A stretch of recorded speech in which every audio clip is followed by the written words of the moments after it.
കേരളത്തിലെ ഗവൺമെന്റ് ആശുപത്രികളിലും സ്വകാര്യ ഇതര ആശുപത്രികളിലും ഒക്കെ പ്രവർത്തിക്കുന്ന ഡോക്ടർമാരിൽ വലിയൊരു ശതമാനം 95-99% 100% അടുത്ത് തന്നെ അങ്ങനെ പറയാം. കാരണം ആ രീതിയിലുള്ള ഒരു സിൻസിയറിറ്റി ഇല്ലാതെ, ആ രീതിയിലുള്ള ഒരു ത്യാഗ മനസ്ഥിതി ഇല്ലാതെ ഈ പ്രൊഫഷനുമായിട്ട് ഈ കോഴ്സ് കംപ്ലീറ്റ് ചെയ്യാൻ കഴിയില്ല.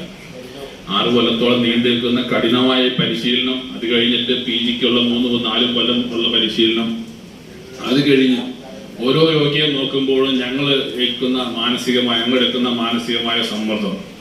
നിങ്ങളുടെ ഒരു രോഗി, നിങ്ങളുടെ ബന്ധു മരണാസന്നനായിട്ട് അല്ലെങ്കിൽ അസുഖത്തോടു കൂടി ഒരു ആശുപത്രിയിലേക്ക് വരുമ്പോൾ, നിങ്ങൾക്ക് ആശുപത്രിയിൽ ഡോക്ടറെ ഏൽപ്പിച്ചു കൊടുക്കുമ്പോൾ അല്ലെങ്കിൽ നേഴ്സിനെ ഏൽപ്പിച്ചു കൊടുക്കുമ്പോൾ നിങ്ങളുടെ ജോലി അവിടെ കഴിയും. ആ മരണാസന്നനായ രോഗിയെ അല്ലെങ്കിൽ വ്യക്തിയെ അയാളുടെ ജീവൻ രക്ഷിക്കുന്നതിന് വേണ്ടി ഞങ്ങൾ കഴിഞ്ഞ ദശകങ്ങളായിട്ട് രാത്രി ഉറക്കം വിളിച്ചിരുന്ന് പഠിച്ച ഞങ്ങളുടെ വിവരവും ഞങ്ങളുടെ ബുദ്ധിയും എല്ലാം ഉപയോഗിച്ച് ഞങ്ങളുടെ കഴിവിന്റെ 101% പ്രവർത്തിച്ചാണ് ഈ രോഗികളുടെ ജീവൻ രക്ഷിക്കുന്നത്. അതിനുവേണ്ടി ഉള്ള സമ്മർദ്ദം, മാനസികമായ സമ്മർദ്ദം, ശാരീരികമായ സമ്മർദ്ദം, ഉറക്കം വിളിച്ചിട്ടും ഒക്കെ ICUവിൽ വർക്ക് ചെയ്യുന്ന എത്രയോ ഡോക്ടർമാർ.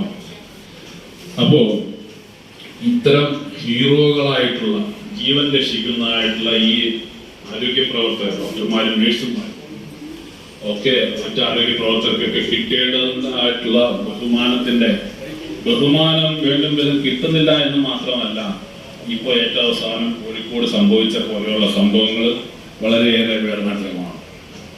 കോഴിക്കോട് സംഭവിച്ച എന്താ വെച്ച് കഴിഞ്ഞാൽ, കോഴിക്കോടുള്ള ഫാത്തിമ ഹോസ്പിറ്റൽ എന്നുള്ള ഒരു ആശുപത്രി, അവിടെ ചികിത്സകളിലുണ്ടായിരുന്ന ഒരു പേഷ്യന്റെ പേരൊന്നും ഞാൻ പറയുന്നില്ല. ആ പേഷ്യന്റിനെ നോക്കിയ ഗൈനക്കോളജിസ്റ്റ്, കോഴിക്കോട് നഗരത്തിലെ തന്നെ ഏറ്റവും പ്രശസ്തമായിട്ടുള്ള ഗൈനക്കോളജിസ്റ്റ്, അവരുടെ കഴിവിനെ കുറിച്ചും അവരെ കുറിച്ച് അത്രയ്ക്കധികം ബഹുമാനത്തോടു കൂടിയാണ് കോഴിക്കോടുള്ള ജനങ്ങളെ മുഴുവൻ സംസാരിക്കുന്നത്. അത്രയ്ക്ക് മിടുക്കിയായിട്ടുള്ള ഗൈനക്കോളജിസ്റ്റ് ഡോക്ടർ ഇന്ദിര, അവരുടെ ഹസ്ബൻഡ് ഡോക്ടർ അശോകൻ.